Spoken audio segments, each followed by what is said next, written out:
Donc, bienvenue à cette petite capsule. Aujourd'hui, on va voir comment on peut partager des fichiers grâce au logiciel OneDrive qui fait partie de la suite Office 365.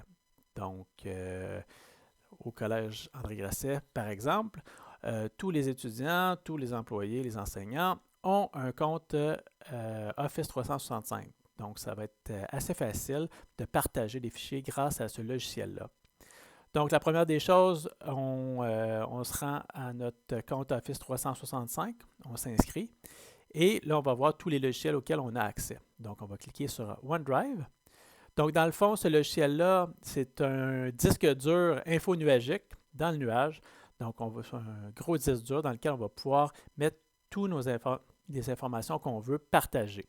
Ce qui est pratique dans un contexte de formation à distance, mais aussi en présentiel, quand on change de salle de classe, on a toujours accès à ce moment-là à nos fichiers, un peu comme le système, le N, le O aussi au collège.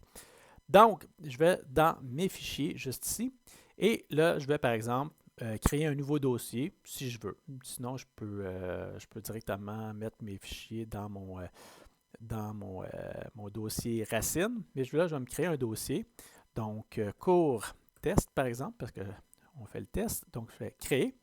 Donc, le cours test est créé ici. Je vais dans le cours test dans mon dossier. Je peux soit glisser le fichier que je veux partager ou je vais aller dans charger. Je vais faire fichier et je vais aller chercher le fichier que je veux partager. Je vais faire ouvrir. Et là, on mentionne ici, nous chargeons un élément, merci de patienter. Donc, la patience est de mise aussi.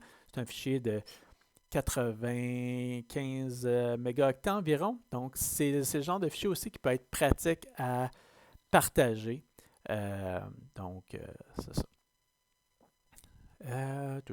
Donc, je vais être patient et là, dans quelques secondes, le fichier, vous allez avoir une notice comme quoi le fichier a bel et bien été chargé et on va le retrouver de toute façon dans notre dossier OneDrive. Donc, c'est ça. Une bonne façon de partager les fichiers. Donc, c'est ça. Et j'ai aussi accès aux fichiers juste de mes groupes Teams aussi. Donc, je peux accéder à mes fichiers partagés aussi de Teams à l'intérieur de OneDrive. Donc, ça ne devrait pas être très très long. Ça devrait se terminer bientôt. Donc, on va entendre le signal bientôt.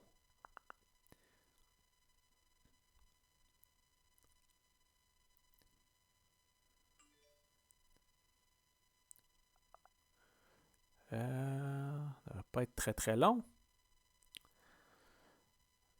Donc,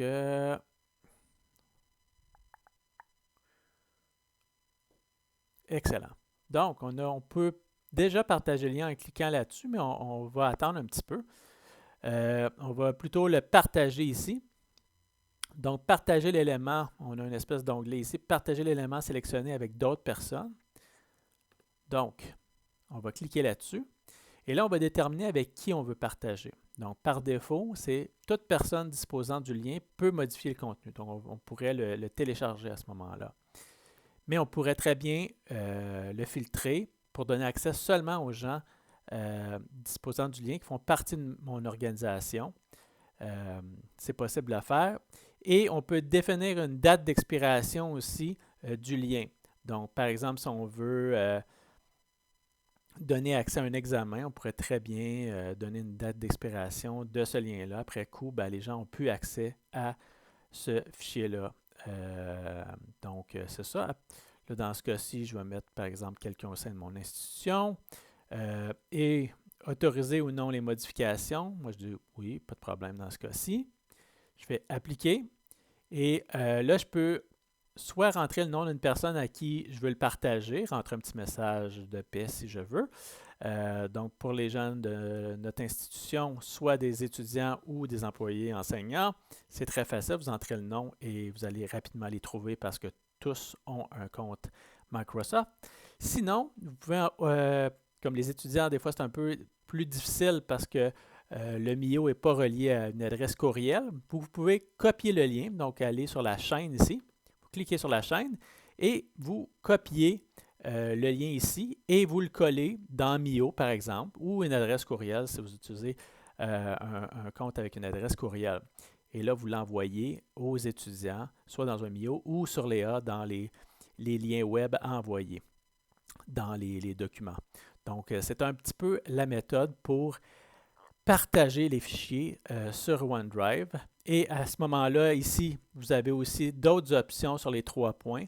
Si vous voulez télécharger le fichier, changer l'accès au fichier, plus ou moins restreindre l'accès au fichier, et aussi, vous avez le partager aussi, et vous pouvez aussi supprimer le fichier ou les dossiers quand vous n'avez plus besoin de ces éléments-là. Donc, en espérant que ça va vous aider un peu.